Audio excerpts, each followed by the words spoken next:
Hello, kabi very sorry se dunia hin. Tiltom bale hinda sakit tawang kading.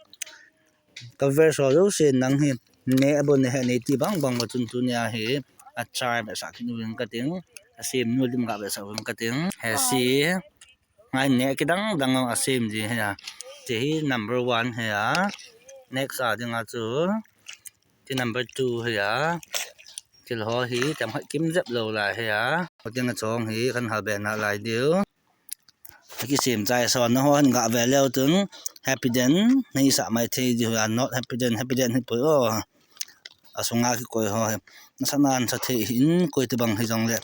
a chai day umwa hi le Instagram ma ko nu chun in contact leo tung zat namu the in Hello guys, I'm very winang so in Uncle di ho song everyday spices spices ti da spices ti dam kha them the pon in garam masala in angkam thawang mai song di lo hi o song he a song hi kan song na lai dio and this too also those se kan hal ang ga ve awin nang na sa jeng ka hal du ho ha na sa cho ma hi ang tua ji ve awin asim no ha si hi mai na